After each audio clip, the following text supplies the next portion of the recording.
अस्सलाम वालेकुम। आज मई की 9 तारीख है। ये मेरे बगीचे में जो मेरे पास मुख्तलिफ़ अंगूर के पौधे हैं, ये उनमें से एक है। तो मैंने सोचा कि अभी मैं इस पे पैबंद लगाऊं। तकरीबन 4 हफ़्ते पहले इस पे मैंने कुछ कट लगाए थे इसकी निचले हिस्से पे,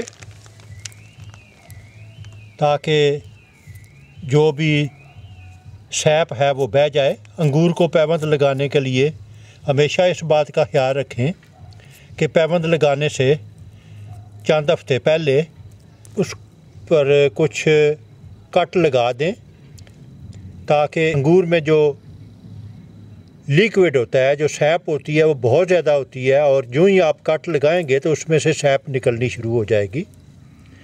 ख़ुसूसन अगर आप मौसम बहार में ये कर रहे हैं तो उसको पैबंद लगाने से पहले तकरीबन कम अज़ कम 2 या 3 हफ़्ते पहले उस पर कुछ कट लगा दें, ताकि उसमें से सैप जो है वो बहना शुरू हो जाए। और उस वक्त तक पैबंद ना लगाएं जब तक कि सैप का बहाव ख़त्म नहीं हो जाता।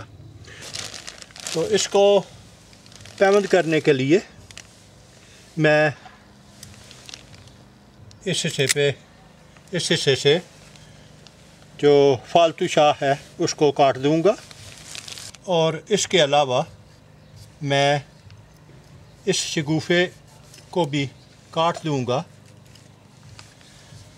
अभी जो तरीका मैं इस्तेमाल करने वाला हूँ वो सैडल ग्राफ्ट है।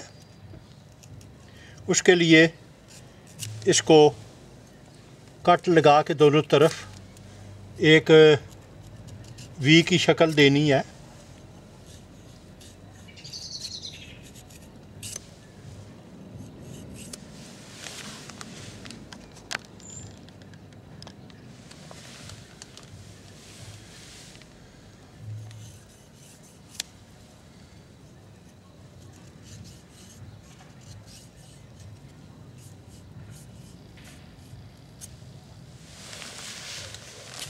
अभी मैंने रूट स्टॉक पे कटाई कर ली है। अभी मैं सायान पे ये कटाई करने वाला हूँ। तो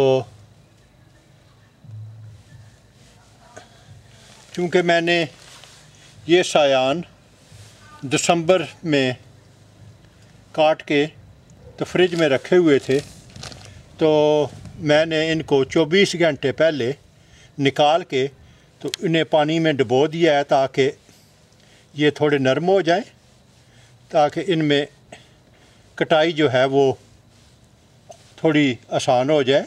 ये एक कट मैंने लगा लिया है। ये वही तरीका इस्तेमाल करते हुए ये दूसरी तरफ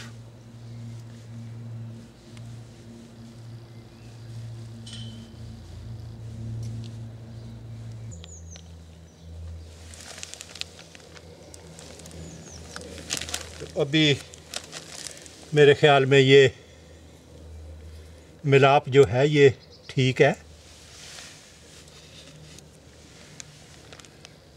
रबर बैंड से ये मैं इसको बांधने का अमल शुरू कर रहा हूँ।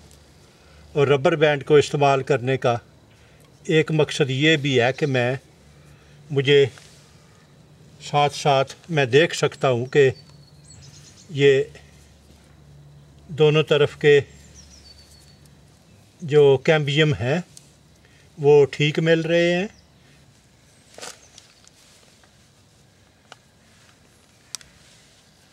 तो एक गिरा लग गई। अभी दूसरी गिरा लगाने से ये और मजबूत हो जाएगा। फालतू रबर बैंड काट लें और सायान का फालतू हिस्सा भी काट लें। सिर्फ 2 बड मेरे ख़्याल से काफ़ी हैं। प्लास्टिक की स्ट्रिप इस्तेमाल करते हुए इसको मैं बांध दूंगा और ये प्लास्टिक जब तक पैबंद उगना शुरू नहीं कर देता इसको रहना चाहिए। और अगर उसके बाद आप उस वक़्त पट्टी को काटें जब ये पैबंद उगना शुरू कर दे। इस बात को ज़हन में रखें कि अगर आप पट्टी को ज़्यादा देर तक रहने देंगे तो वो पैबंद की नशो नमा को मुश्किल बना देगी। इसके निचले हिस्से पे एक कट और लगा दूंगा। इसकी मैं बुलंदी को और कम कर रहा हूँ, तो अगर मज़ीद सैप है तो वो यहाँ से भी बह सकती है। इस शगुफ़े को मैं रहने दूंगा ताकि पौधे में से जो सैप है वो इसकी नशो नमा के काम आ रही है, इसलिए इसका होना इस पैबंद की कामयाबी के लिए ज़्यादा मुनासिब है। सैप के वो ख़दशात के सैप बह के तो पैबंद को मुतासर करेगी, ये वो कम हो जाएंगे। तो अभी इसको मैं सील करूँगा। ये मैं सीलेंट गर्म करके लाया और इससे ये मैं सायान का बलाई हिस्सा भी सील करूँगा। जहाँ मैंने पैबंद के गिर्द पट्टी बांधी है उस हिस्से को मुकम्मल तौर पे सील करना ज़रूरी है।